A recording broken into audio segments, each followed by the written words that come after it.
Sarah Mitchell looked like any other customer walking into the First National Bank of Sacramento that Tuesday morning. She wore simple jeans, a navy blue sweater, and carried a small purse over her shoulder. Her brown hair was pulled back in a ponytail, and she moved with the quiet confidence of someone who had learned to blend into any crowd. What the three-armed men who were about to storm through the front doors didn't know was that Sarah had spent the last 8 years as one of the most elite warriors in the United States military. The morning had started normally enough. Sarah had retired from the Navy SEALs 6 months earlier after multiple deployments in Afghanistan and Iraq. She was still adjusting to civilian life in her hometown of Sacramento, where she was working as a security consultant while figuring out her next career move. The bank visit was routine. She needed to discuss a loan for the small house she was hoping to buy on the outskirts of town. At exactly 10:47 a.m., Sarah was standing at the customer service counter when she heard the distinctive sound of the front door being kicked open. Her military training kicked in immediately. Without turning around, she processed the sounds. Heavy boots on marble floor, multiple sets of footsteps, the metallic click of weapons being readied. Her body tensed, every muscle memory from years of combat operations flooding back. Everyone get on the ground. This is a robbery. Nobody move, and nobody gets hurt. The voice was harsh, filled with artificial bravado that Sarah recognized immediately. These weren't professionals. They were desperate amateurs, which in many ways made them more dangerous than trained criminals. Sarah slowly turned to assess the situation. 3 men, all wearing dark hoodies, and baseball caps pulled low over their faces. The leader held a pump-action shotgun, while his 2 companions carried what appeared to be semi-automatic pistols. They had positioned themselves poorly, bunched together near the entrance instead of spreading out to control the space effectively. Their weapons handling was sloppy, fingers on triggers when they should have been along the guards. The bank was moderately busy for a Tuesday morning. Sarah counted 17 other people, 12 customers ranging from elderly to middle-aged, for bank employees behind the counter, and 1 security guard.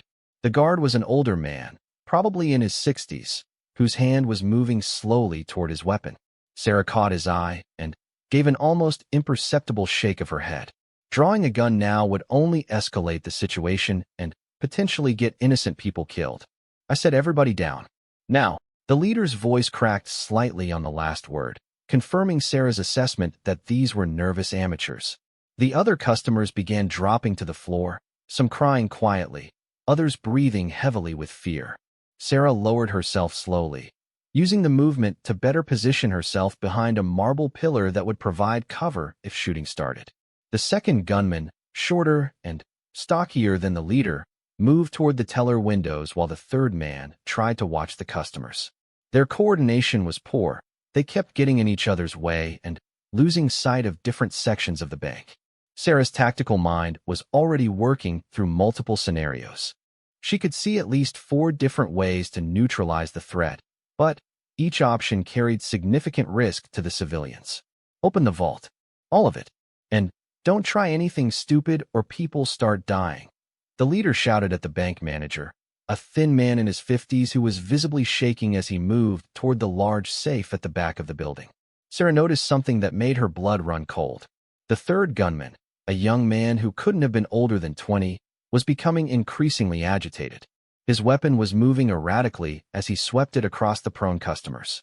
His breathing was rapid and shallow, classic signs of someone on drugs or experiencing an adrenaline overdose. In her experience, panicked gunmen with poor weapons discipline were the most dangerous element in any hostage situation.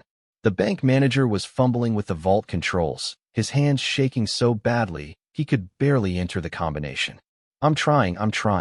Please don't hurt anyone, he pleaded. Move faster, the leader screamed, and Sarah saw him gesture aggressively with the shotgun.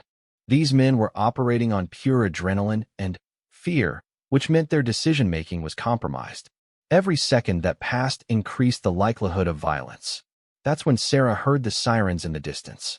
Someone had triggered a silent alarm, or perhaps a passerby had seen the armed men entering the bank. Either way, law enforcement was responding, and Sarah knew from experience that the next few minutes would be the most dangerous. Cornered criminals often made desperate choices, and these 3 were already showing signs of poor judgment and escalating panic. The leader heard the sirens too. His head snapped toward the front windows, and Sarah saw his grip tighten on the shotgun. They called the cops. Someone called the cops. He spun toward the customers on the floor, his weapon sweeping across them wildly. The young gunman near Sarah began hyperventilating. "Man, we gotta go. We gotta get out of here right now." His voice was high and strained, and his finger was resting directly on the trigger of his pistol as he gestured frantically. "Shut up. Just shut up, and let me think." The leader snapped back, but it was clear he didn't have a plan for this contingency. Sarah could see the situation deteriorating rapidly. In approximately 3 minutes, police would surround the building. These men would realize they were trapped, and trapped animals often lashed out at whatever was closest. Sarah made a decision that went against every civilian instinct, but aligned perfectly with her military training. Instead of keeping her head down and hoping for the best, she began preparing for action. She shifted her position slightly, testing her range of motion from her prone position behind the marble pillar. She identified the nearest cover points and escape routes. Most importantly, she began studying the 3 gunmen's positions and movement patterns. The bank vault finally opened with a heavy mechanical sound. The second gunman rushed inside and began stuffing cash into a large duffel bag. But the sirens were getting louder, and Sarah could see the panic spreading across all 3 men's faces. "How much longer?" the leader demanded. "There's a lot of money in here. Give me 2 more minutes," came the reply from inside the vault. "We don't have 2 minutes." The young gunman near Sarah was now openly panicking. "They're going to surround us. We're going to be trapped." The leader's response was swift and brutal. He backhanded the younger man across the face. "Get control of yourself. Watch the customers, and keep your mouth shut." Sarah saw the young gunman's expression change. The blow had stunned him, but it had also triggered something else: anger. His grip on the pistol tightened, and his eyes began scanning the prone customers with a new, more dangerous intensity. Sarah recognized the look.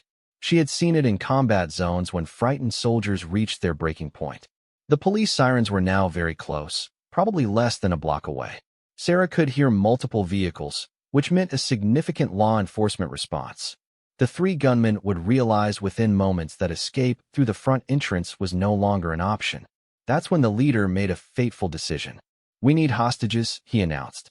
"When the cops get here, we're going to need people to trade with." The second gunman emerged from the vault with the duffel bag. "Got most of it.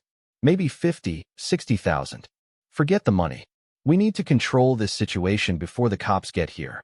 The leader was trying to sound authoritative, but Sarah could hear the fear creeping into his voice. The young gunman was nodding enthusiastically. Yeah, hostages. We take some of these people and make the cops back off." Sarah knew this was the moment when a bad situation would become catastrophic. Desperate criminals taking hostages rarely ended well for anyone involved. She had seen similar scenarios play out during her military service, and she understood the psychological dynamics that were about to unfold.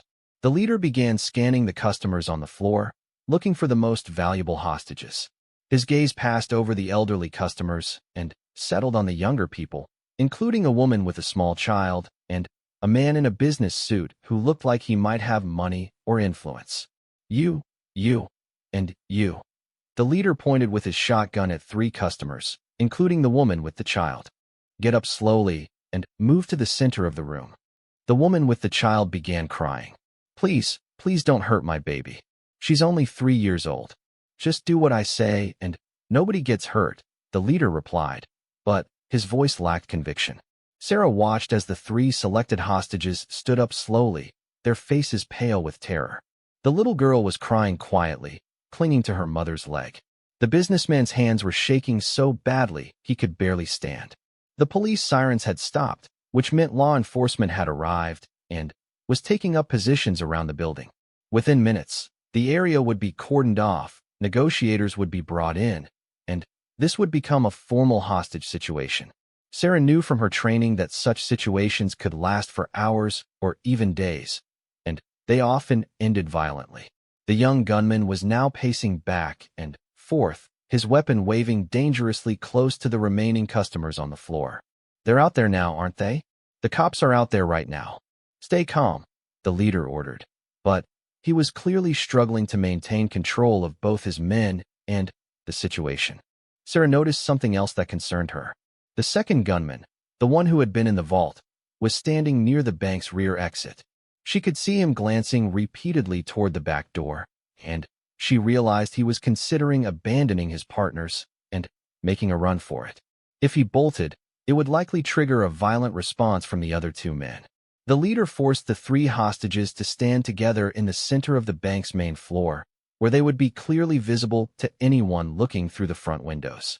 It was a classic hostage-taker's position: maximum visibility for the authorities, maximum psychological pressure on law enforcement to avoid aggressive action. "Listen to me." The leader addressed his hostages in what he probably thought was a reassuring tone. "Just stay calm and do exactly what I tell you, and you'll all go home tonight. The cops are going to want to talk, and you're going to help us walk out of here." Sarah could see the flaws in his plan immediately. The police would never allow three armed men to walk away with hostages, regardless of what negotiations took place. These men had backed themselves into a corner, and they didn't seem to understand that every minute that passed reduced their options and increased the likelihood of a violent resolution. From her position on the floor, Sarah began developing her own plan.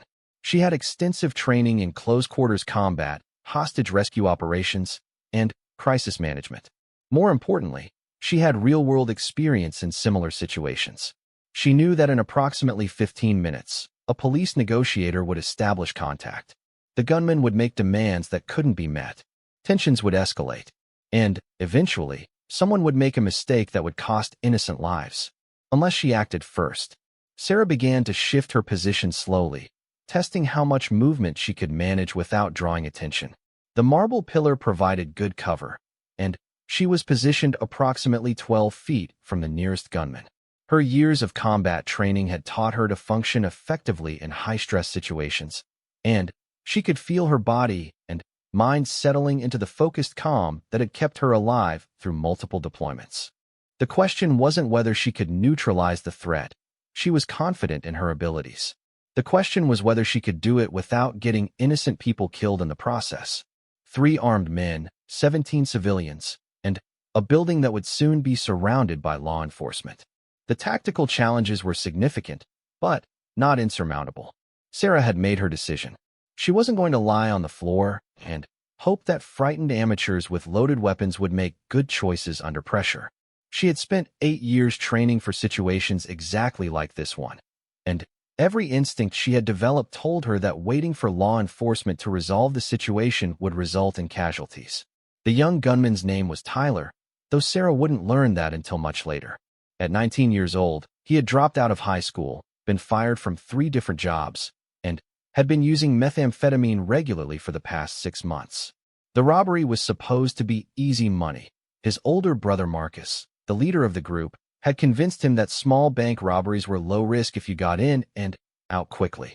What Marcus hadn't planned for was the silent alarm, the rapid police response, or the fact that one of their intended victims was a combat veteran with more training in violent situations than all 3 of them combined.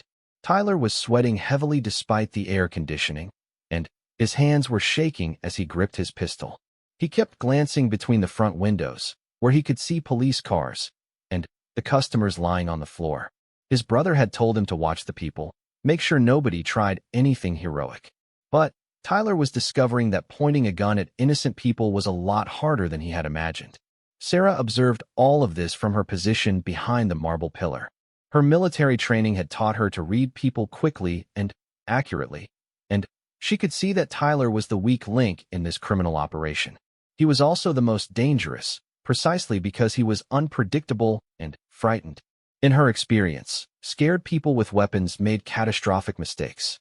Marcus, the leader, was trying to establish some kind of command structure.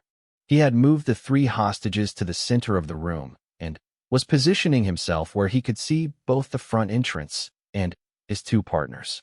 But his tactical positioning was amateur at best. He had put his back to several potential cover points, and he was standing too close to his hostages to effectively use his weapon if threatened. The 3rd member of their group, Danny, was still hovering near the back exit. Sarah had identified him as a potential flight risk, which could trigger the kind of panic that got people killed. She needed to act before the situation deteriorated further. From outside, a loud voice called through a megaphone. "This is the Sacramento Police Department. The building is surrounded. We want to talk and work this out peacefully." Marcus's response was immediate and predictable. "We've got hostages in here. You try anything, and people die." Sarah winced internally. The negotiation phase was beginning, which meant this situation could drag on for hours. Every minute that passed would increase the stress on everyone involved, especially Tyler, who was clearly operating on the edge of complete panic. The woman with the 3-year-old child was trying to comfort her daughter, speaking in soft whispers. "It's okay, sweetie. These men just want to talk to the police, and then we'll go home." But Sarah could see the terror in the woman's eyes. She knew this wasn't going to end with talking. Tyler was moving closer to Sarah's position, drawn by his need to see what was happening outside. His attention was split between the windows and the customers on the floor, which gave Sarah the opening she had been waiting for. She began to shift her weight, preparing for a movement that would have to be both fast and completely silent. The police megaphone crackled again. "We want to establish communication. Is anyone hurt in there? We need to know that everyone is safe. Everyone's fine, and they're going to stay that way if you back off, and let us think." Marcus shouted back, but Sarah could hear the strain in his voice. He was realizing that his simple robbery had become something much more complicated. Danny, near the back exit, was becoming increasingly agitated. "Man, maybe we should just run for it. Try to get out the back before they surround the whole building. Don't even think about it." Marcus snapped. "We stick together, and we use these people to get out of here." The businessman who had been selected as a hostage spoke up, his voice shaky but trying to sound reasonable. "Listen, I've got money. I can get you more money than what's in that vault. Just let the woman and child go, and I'll make sure you get whatever you need." Tyler swung his pistol toward the man. "Shut up. Just shut up, and don't try to be smart." Sarah saw the moment when Tyler's finger tightened on the trigger. It was an involuntary response to stress, the kind of mistake that happened when untrained people handled weapons under pressure.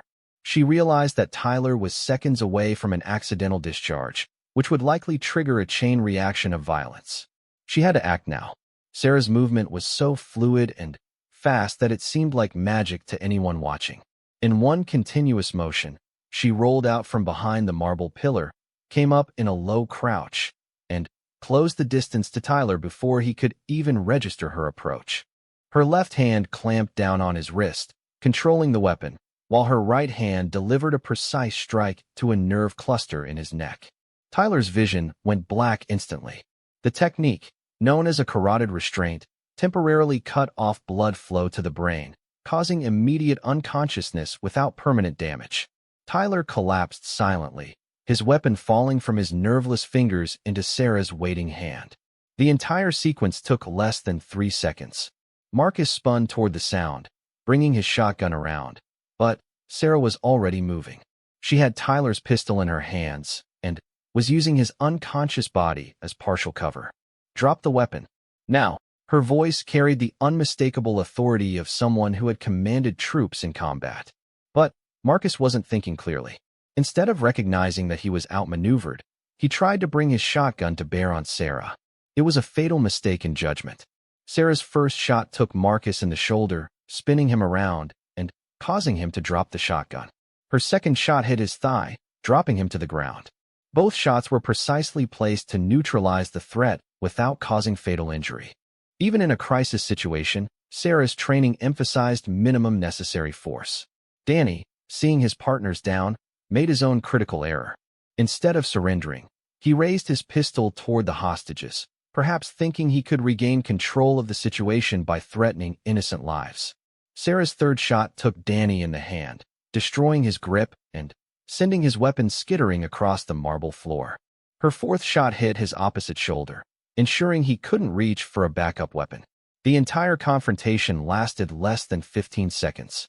When it was over, 3 armed criminals were on the ground, disarmed and neutralized. Not a single customer or bank employee had been injured. The silence that followed was deafening. The customers who had been lying on the floor were staring at Sarah with expressions of shock and disbelief. The woman with the child was holding her daughter tightly, tears streaming down her face. The businessman was looking at Sarah as if she had just materialized from thin air. "Is everyone okay?"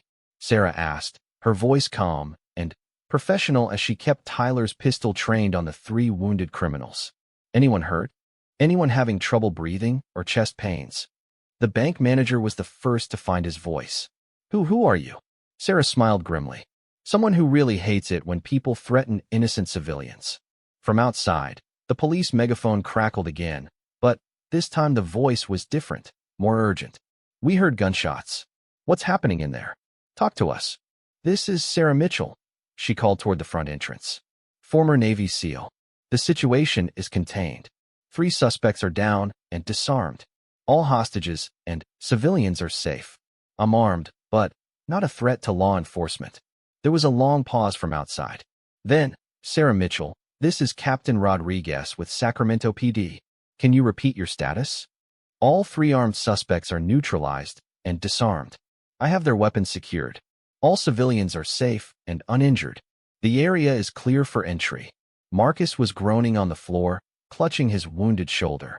The bullet had passed through muscle tissue without hitting bone or major blood vessels, but he was in significant pain.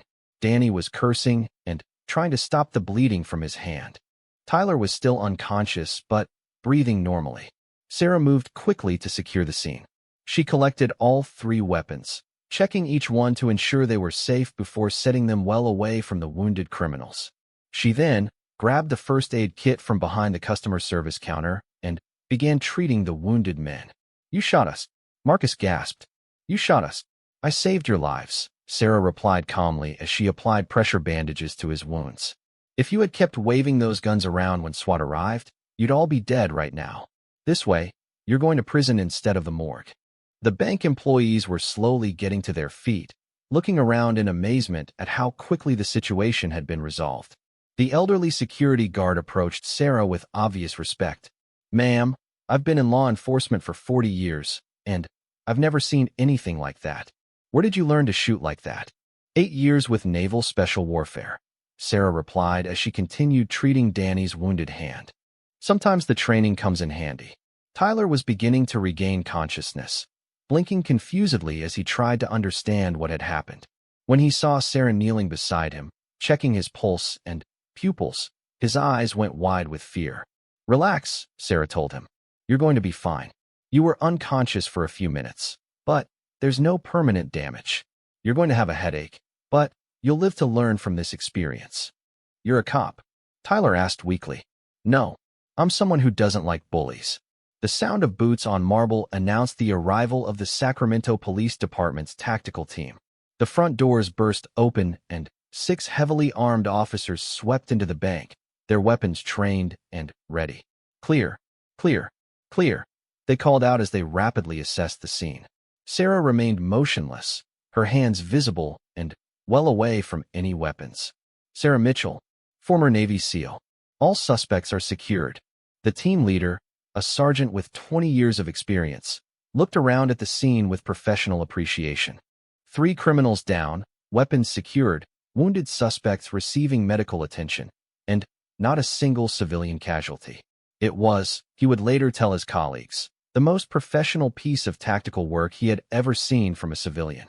"Ma'am, we're going to need you to step back while we secure the scene," the sergeant said respectfully. Of course. Sarah moved away from the wounded criminals and stood with the other civilians.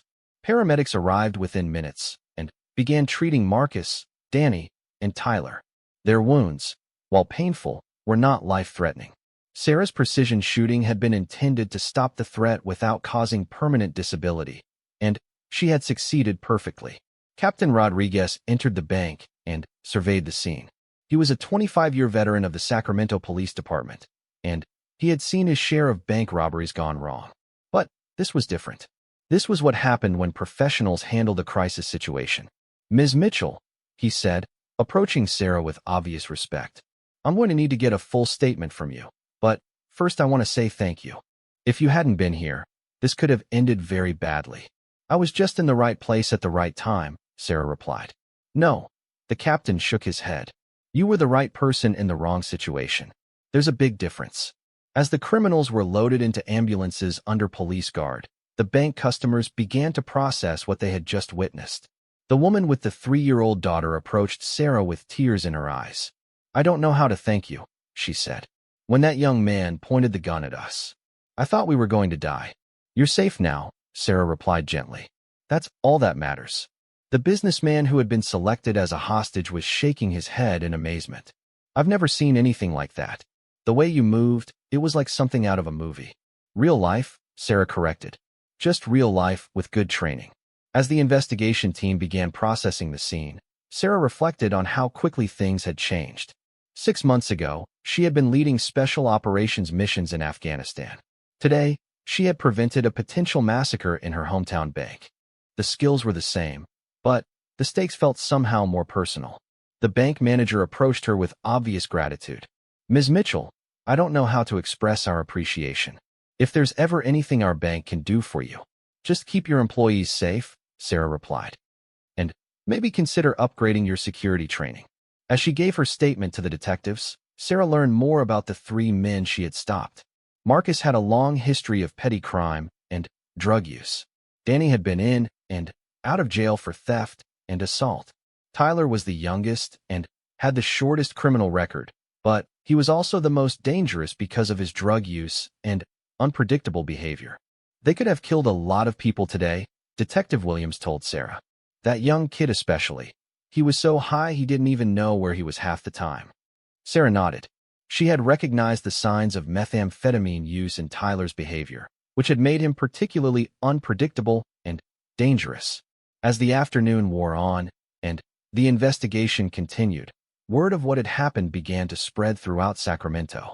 A former Navy SEAL had single-handedly stopped an armed bank robbery, neutralizing 3 criminals without injuring a single civilian. The story was extraordinary enough to capture national attention. The story broke on the evening news before Sarah even made it home. Channel 7's lead anchor, Jennifer Walsh, opened the 6 o'clock broadcast with what she called an incredible story of heroism right here in Sacramento. The footage showed the bank surrounded by police cars, ambulances loading the wounded criminals, and brief interviews with shaken but grateful customers. Sarah watched the coverage from her small apartment, feeling somewhat uncomfortable with the attention. During her military career, successful missions were usually classified, and the teams involved never received public recognition. This kind of media spotlight was entirely new territory for her. Her phone had been ringing constantly since she arrived home. News organizations, interview requests, even a few book publishers who somehow got her number within hours of the incident. Sarah let them all go to voicemail. She had never been comfortable with publicity, and she certainly didn't want to profit from what she considered a simple matter of being in the right place at the right time. The doorbell rang at 7:30 p.m. Sarah looked through the peephole to see a man in his 50s wearing a dress uniform. She recognized the insignia immediately, Master Chief Petty Officer, Navy SEALs. She opened the door to find her former commanding officer, Master Chief Robert "Tank" Thompson, standing on her doorstep with a broad grin. Well, Mitchell, leave it to you to make the news before you've been civilian for even 6 months." Tank stepped inside and looked around her modest apartment. "Nice place. Very normal." Sarah laughed. Tank had been her mentor throughout her SEAL career, and his unexpected visit was the first genuinely pleasant surprise of what had been a very strange day. "What are you doing in Sacramento, Tank? Don't tell me you drove all the way up here just because you saw me on TV." "Actually, I was already in the area. Been working with a joint training exercise at Travis Air Force Base. But when I heard what happened today, I figured I should stop by and make sure you hadn't lost your mind." Tank settled into her small couch with the easy familiarity of an old friend. 3 armed suspects, 17 civilians, perfect execution with no collateral damage. Either you got really lucky, or you're still the same operator you always were. "Training kicked in," Sarah said simply. "I didn't really think about it until afterward. That's what training is for." Tank's expression grew more serious. "But I want you to know something, Mitchell. What you did today was extraordinary, even by SEAL standards. Those bank customers have no idea how close they came to a real nightmare scenario."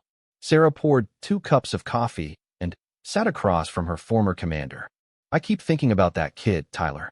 He was so strung out he could barely function. If I had waited another 30 seconds, he would have accidentally shot someone just from nerves. You read the situation correctly and acted decisively.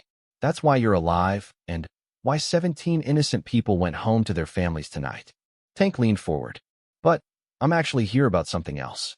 Have you given any more thought to what you want to do with your civilian career? Sarah had been wrestling with that question for months.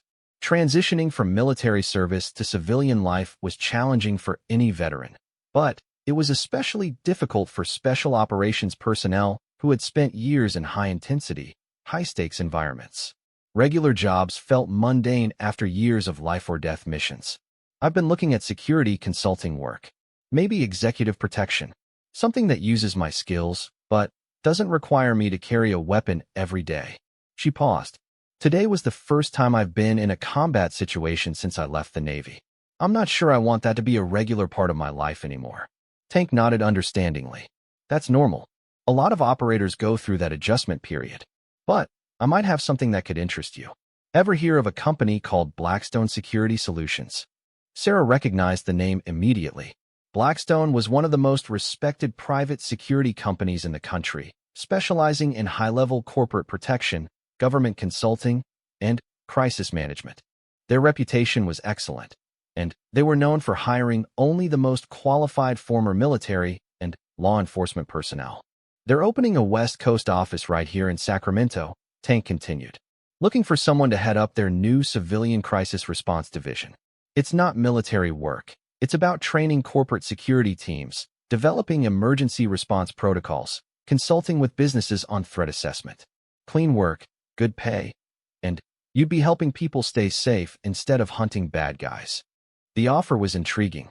Sarah had always been interested in the preventive side of security, stopping problems before they occurred rather than responding to them after they started. What made you think of me?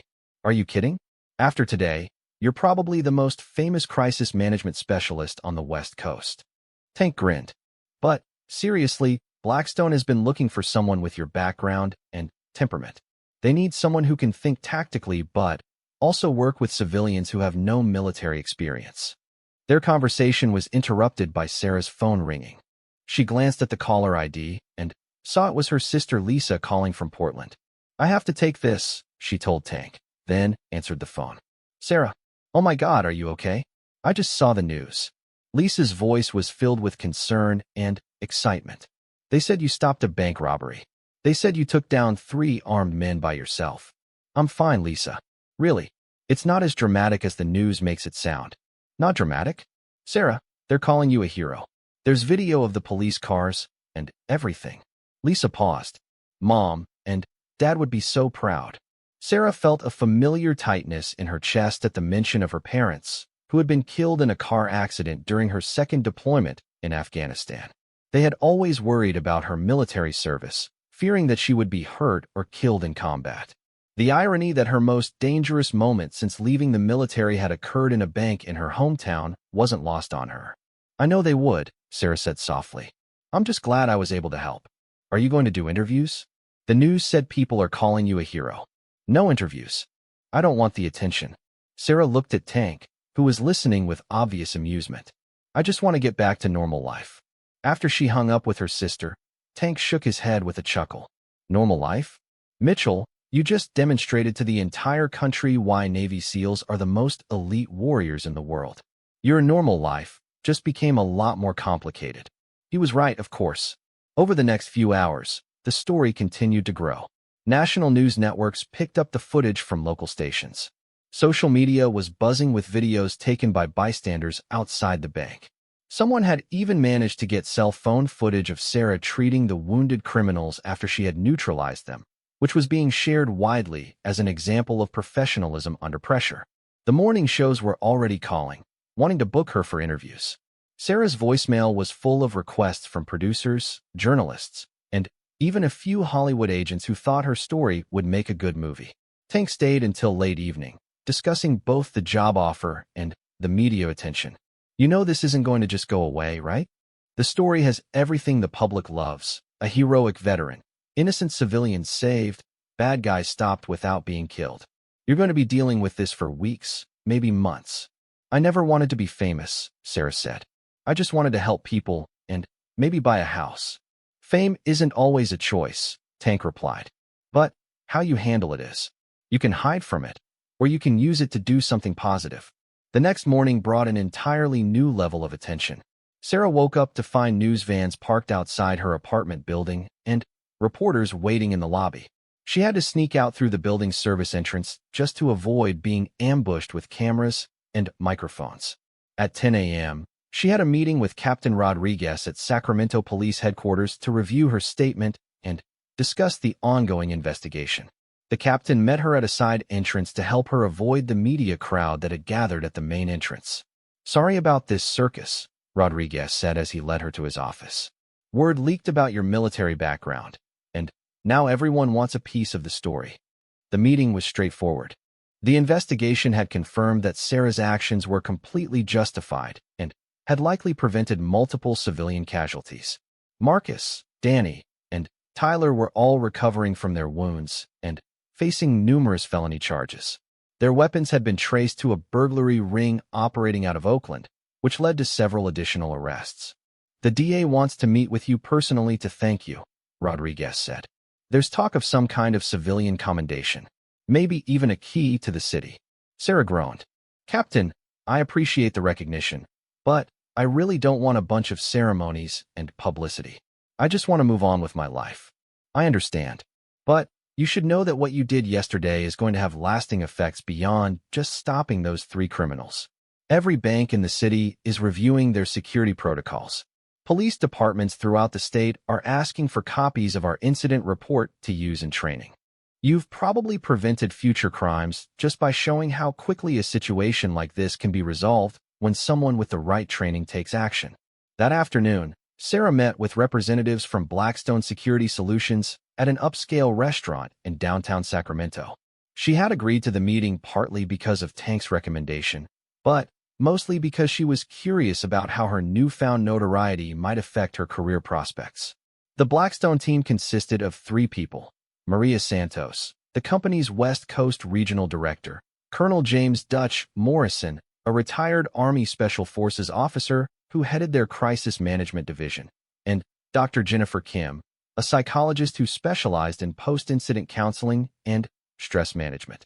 Ms. Mitchell, Maria began, I want to be upfront with you. We were interested in you for this position before yesterday's incident. Your military record speaks for itself. But after seeing how you handled that crisis situation, we're convinced that you're exactly what we need for our Sacramento office. Dutch leaned forward. I've reviewed the police reports and the security footage from the bank. Your tactical execution was flawless. More importantly, your restraint and judgment were exemplary. You used exactly the amount of force necessary to neutralize the threat without causing unnecessary harm. Dr. Kim added, what impressed me most was how you immediately began treating the wounded suspects after securing the scene. That level of professionalism and humanity is exactly what we look for in our personnel. The job offer was comprehensive and attractive. Sarah would head up Blackstone's new crisis response and training division, developing programs to help businesses and organizations prepare for emergency situations. The work would involve consulting with corporate security teams, training civilians in basic emergency response, and serving as an on-call crisis management expert. We're not asking you to be a soldier again, Maria explained. We want you to be a teacher and a consultant. Help people prepare for situations they hope they'll never face. The salary offer was substantially more than Sarah had expected to earn in any civilian job, and the benefits package included advanced training opportunities and the chance to travel throughout the western United States setting up training programs.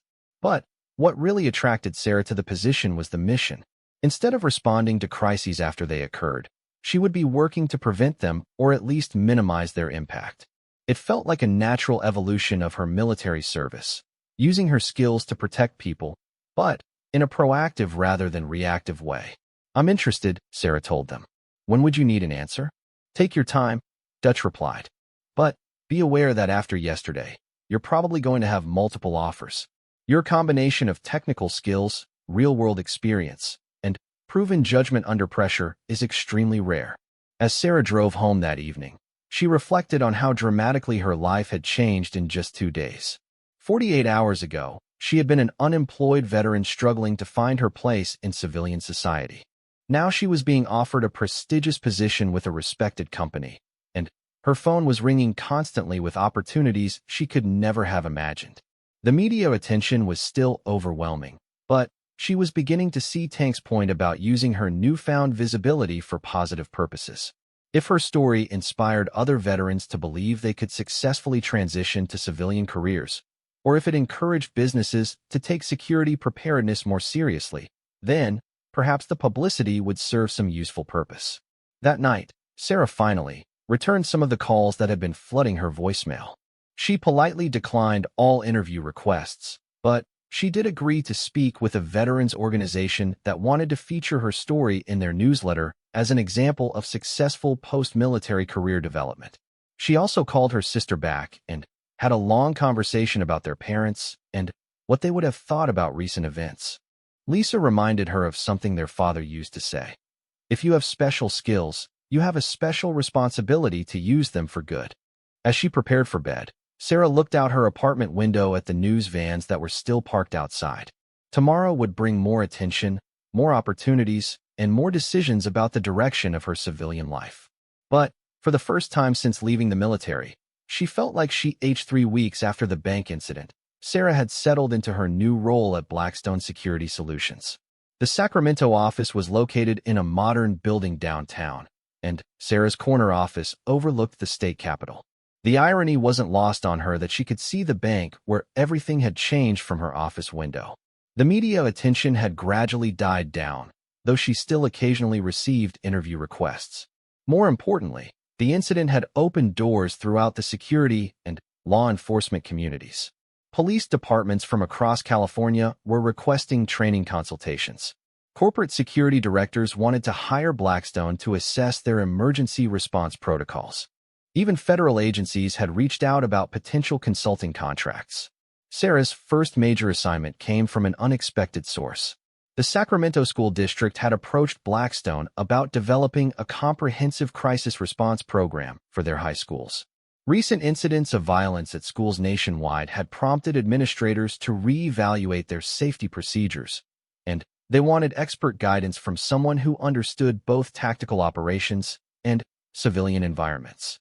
The project was exactly the kind of work Sarah had hoped to do, preventing problems rather than responding to them after people got hurt. She spent 2 weeks visiting different high schools, observing their current security measures, and interviewing staff about their concerns and challenges. What she found was disturbing but not surprising. Most schools had outdated emergency protocols that hadn't been updated in years.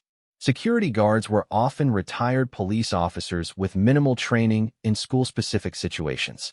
Teachers and administrators had received basic lockdown training, but most had never practiced the procedures under realistic conditions.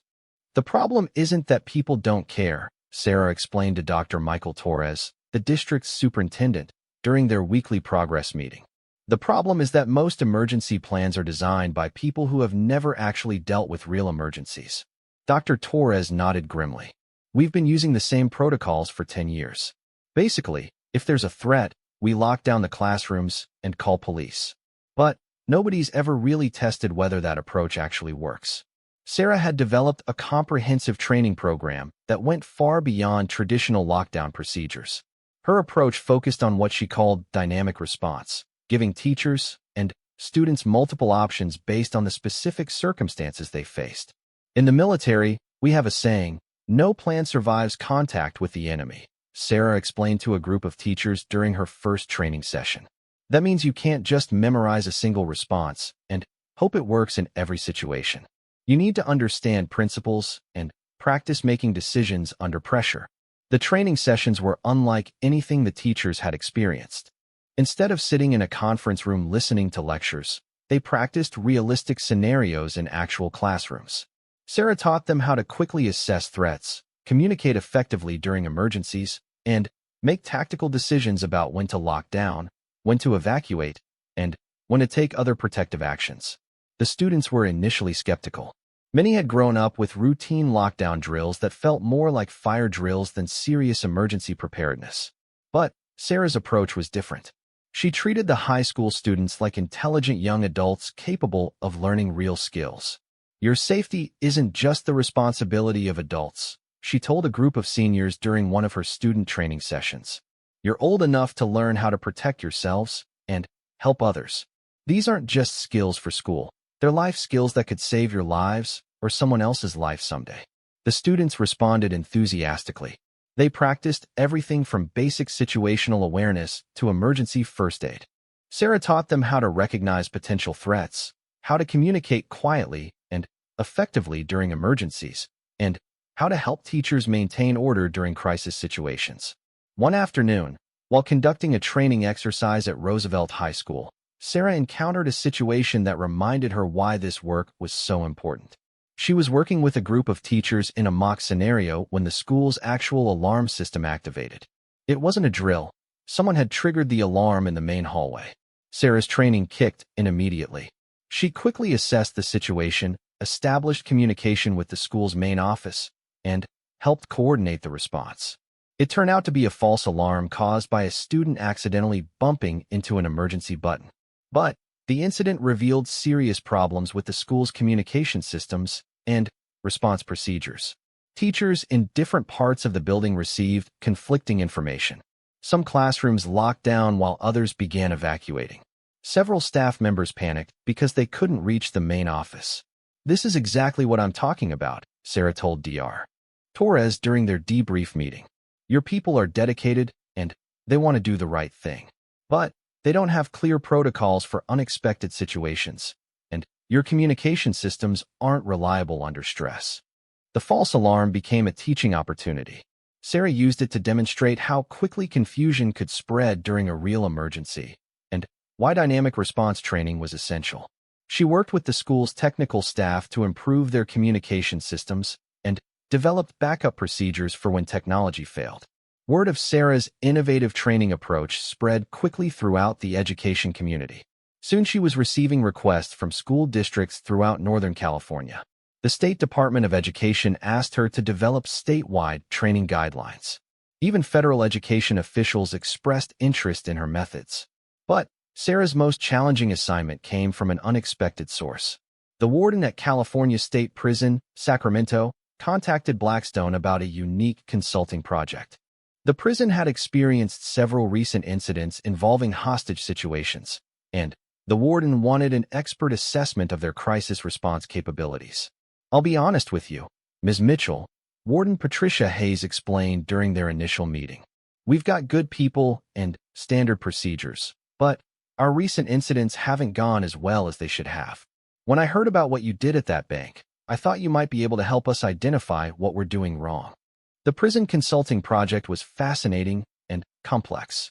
Unlike schools or corporate offices, prisons already had extensive security measures and trained response teams.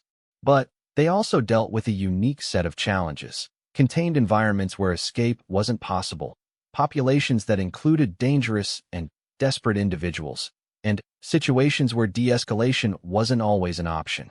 Sarah spent several weeks studying the prison's recent incidents, interviewing correctional officers, and observing their training exercises. What she discovered was that even experienced law enforcement professionals could benefit from the kind of dynamic response training she had developed. Your people are brave and dedicated, she told Warden Hayes. But they're approaching every situation the same way, regardless of the specific circumstances. That works most of the time, but when it doesn't work, the consequences are severe. The prison staff were initially skeptical about being trained by someone who had never worked in corrections. But Sarah's reputation preceded her, and her approach won them over quickly. She didn't try to teach them how to be correctional officers. Instead, she taught them how to think more tactically about crisis situations. Every hostage situation is different, she explained to a group of correctional officers during a training session. The hostage taker's motivations, the environment, the number of people involved, all of these factors should influence your response. You can't just follow a checklist and hope for the best. The training included realistic scenario exercises using parts of the prison that were temporarily empty due to renovations. Officers practiced everything from single hostage situations to complex multi-location incidents. Sarah taught them advanced techniques for reading body language, managing stress under pressure, and making split-second tactical decisions. One of the most valuable aspects of the training was cross-training between different prison departments. Medical staff learned basic tactical awareness, while security personnel learned more about crisis psychology and de-escalation techniques. The success of Sarah's training programs was attracting attention throughout the law enforcement and security communities. She received invitations to speak at conferences, write articles for professional journals, and consult on projects ranging from corporate security to federal law enforcement training. But perhaps the most satisfying recognition came from an unexpected source. 6 months after the bank incident, she received a letter from Tyler, the youngest of the 3 bank robbers. He was writing from the county jail, where he was serving a reduced sentence after cooperating with prosecutors and agreeing to enter a drug treatment program. Ms. Mitchell, the letter read, "I want you to know that what you did that day saved my life in more ways than one. If you hadn't stopped us when you did, I would have accidentally shot someone, and I would be facing murder charges instead of robbery. The way you treated me after you took me down showed me that there are still good people in the world who believe that everyone deserves a second chance. I'm clean now, and when I get out, I want to use my experience to help other kids avoid making the same mistakes I did."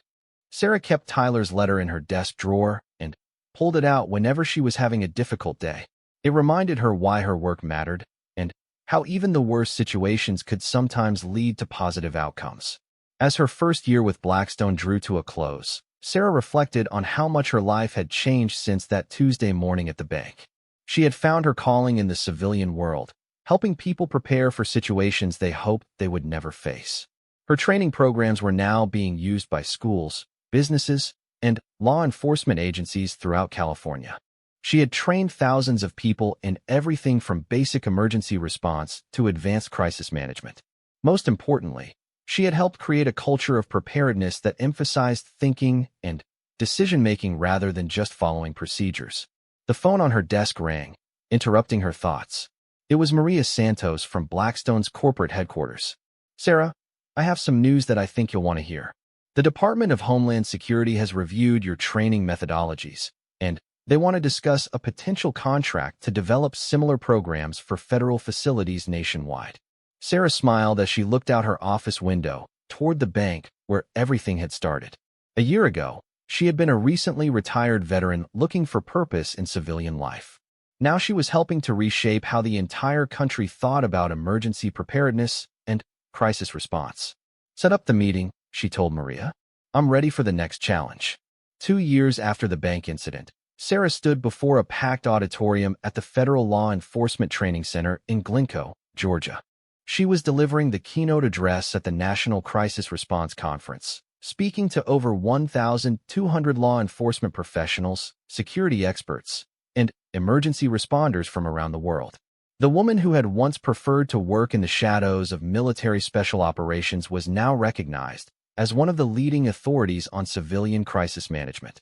Her methodologies were being taught at police academies, federal training facilities, and security institutes across multiple countries. 2 years ago, I was just another veteran trying to figure out civilian life. Sarah began her presentation. I thought my days of dealing with life-or-death situations were behind me. Then, 3 young men with more desperation than sense decided to rob a bank while I was trying to get a loan. The audience laughed, but Sarah's expression remained serious. What I learned that day wasn't about tactics or weapons handling. I already knew those things. What I learned was that the skills we develop in military service have tremendous value in protecting civilians, but only if we adapt them for civilian environments and civilian mindsets. Sarah's presentation focused on what she called the Sacramento Protocol, a comprehensive approach to crisis response that emphasized dynamic decision-making over rigid procedures.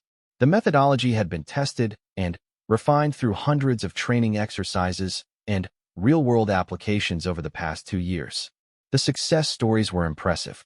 Schools using Sarah's training had successfully resolved potential violence situations without injuries. Corporate security teams had prevented workplace attacks by recognizing early warning signs. Even small businesses had used her basic awareness training to avoid robberies and other crimes. But the most compelling testimony came from the people she had trained directly. Officer Janet Martinez from the Los Angeles Police Department stood up during the question period. "Ms. Mitchell, I want you to know that your training saved my life last month. I was responding to a domestic violence call that escalated into a hostage situation. Instead of following standard protocol and waiting for SWAT, I used the dynamic assessment techniques you taught us. I was able to safely evacuate 3 children and de-escalate the situation before anyone got hurt." Similar stories came from around the country. A teacher in Phoenix had used Sarah's communication protocols to coordinate a lockdown during a campus threat. A security guard in Miami had prevented a shopping mall shooting by recognizing behavioral indicators Sarah had taught him to watch for. After her presentation, Sarah was approached by Dr. Richard Stone, the director of the FBI's Crisis Response Division. "Ms. Mitchell, I've been following your work for some time now. The Bureau would like to discuss a significant consulting opportunity. We're developing a new national training standard for crisis response, and we believe your methodologies should be the foundation." The FBI contract would be the largest and most prestigious of Sarah's career. It would involve developing training programs for federal agents, local law enforcement, and civilian emergency responders nationwide.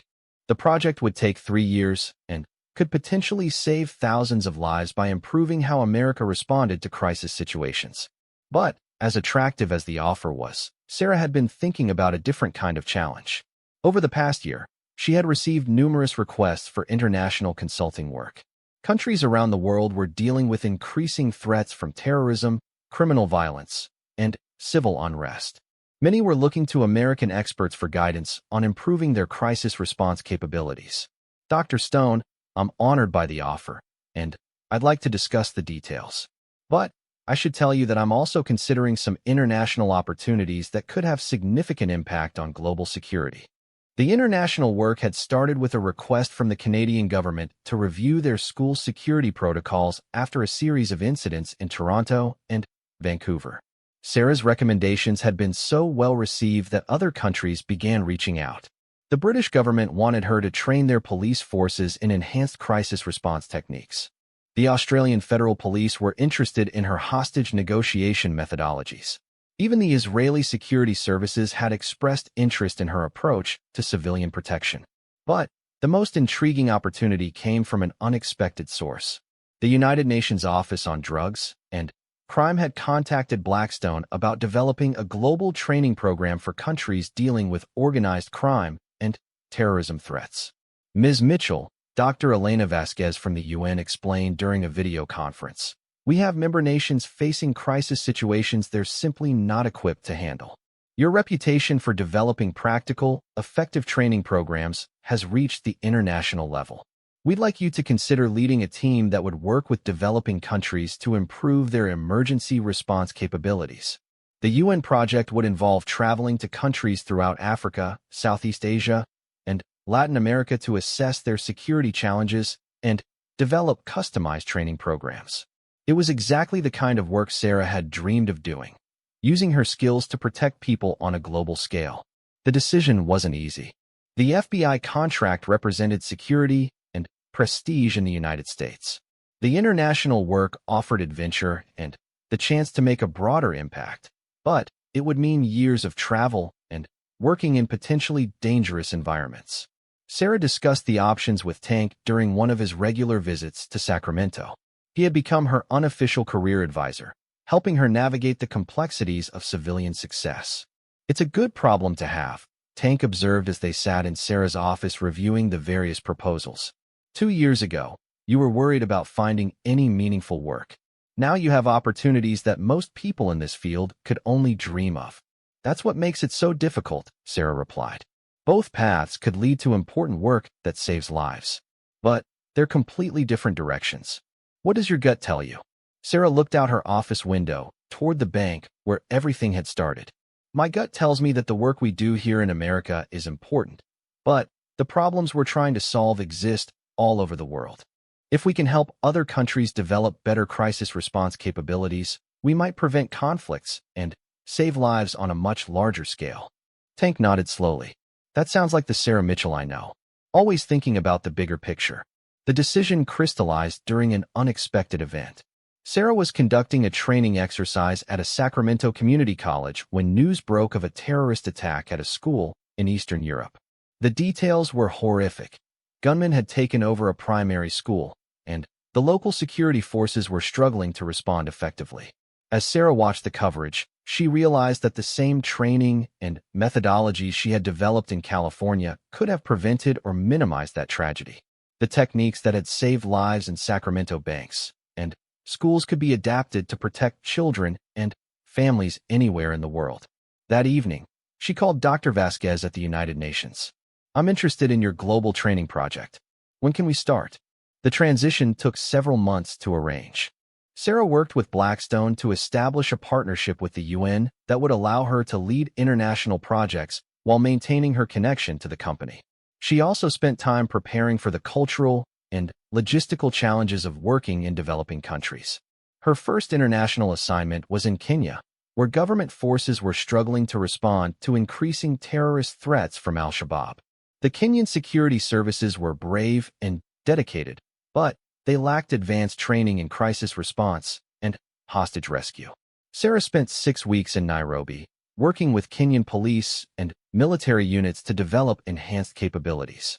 The work was challenging, not just because of the security environment, but because she had to adapt her training methods for people with very different backgrounds and resources than American law enforcement.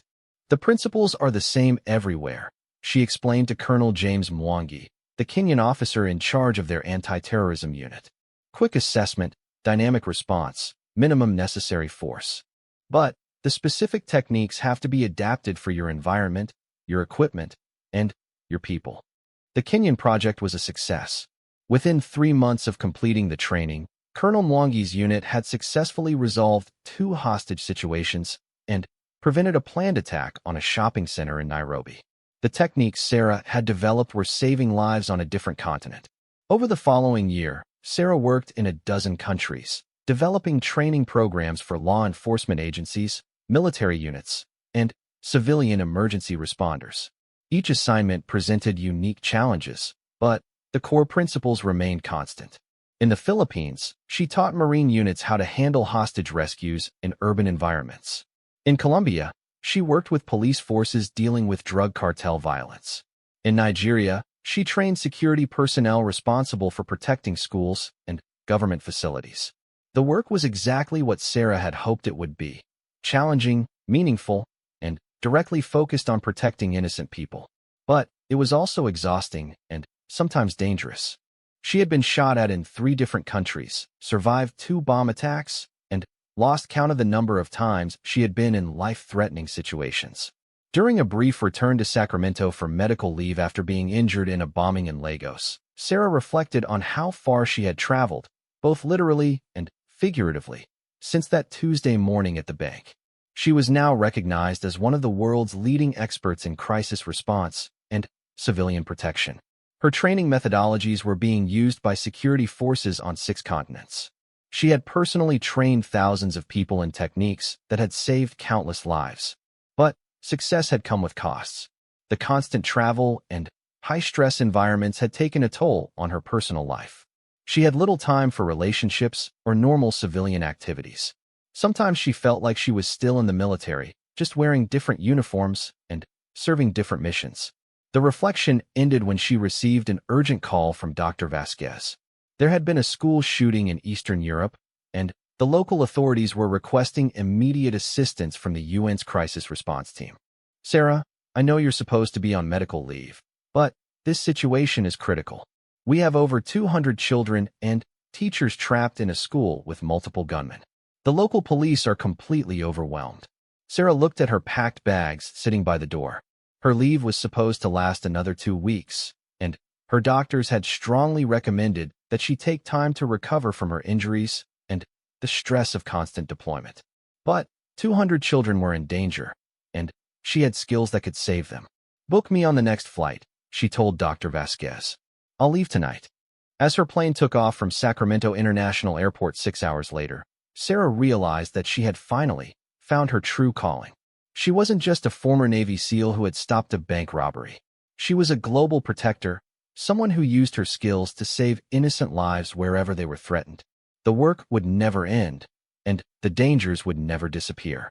But every child who came home safely, every hostage who was rescued without injury, every crisis that was resolved without casualties, they all justified the sacrifices and the risks.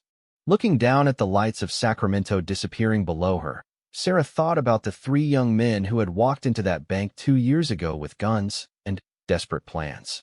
They had no idea that they were about to change not just their own lives, but the lives of thousands of people around the world. Sometimes the most important moments in life started with someone making a very bad decision. The key was being ready to respond with something much better. Sarah settled back in her seat and began reviewing the files on the Eastern European situation. In 12 hours, she would be in another country, facing another crisis, protecting more innocent people. It was exactly where she belonged. Outside her window, people were going about their daily lives in downtown Sacramento, most of them probably unaware that their safety and security had been quietly improved by the work Sarah and her team were doing. That was exactly how she liked it. After all, the best security work was invisible until the moment when it saved lives. Add a clear sense of purpose and direction. She was going to help people prepare for the worst while hoping for the best. And if she was lucky, she'd never have to draw a weapon in anger again. It was, she thought, exactly the kind of mission her parents would have been proud of. But, for Sarah, it was just another day when her training had made a difference. As she finally left the bank several hours later, she couldn't help but smile at the irony of the situation. She had come in to apply for a loan to buy a house. Instead, she had provided the bank with a dramatic demonstration of why they should definitely approve her application. After all, who wouldn't want a Navy SEAL as a neighbor? She was going to save these people. All of them. The young gunman was moving closer to her position, his attention focused on the front windows where he could probably see police cars taking up positions. His weapon handling was still sloppy, and he was broadcasting his movements clearly. Sarah estimated she would have one opportunity to act before the situation deteriorated further. As she prepared to move, Sarah thought briefly about the irony of the situation. 6 months ago, she had been one of the most feared warriors in the United States military. Today, she was supposed to be just another bank customer. But, as her grandmother used to say, you can take the soldier out of the war, but you can't take the war out of the soldier. These 3 men had no idea who they were dealing with. They were about to learn why you never, under any circumstances, threaten innocent people when a Navy SEAL is in the room.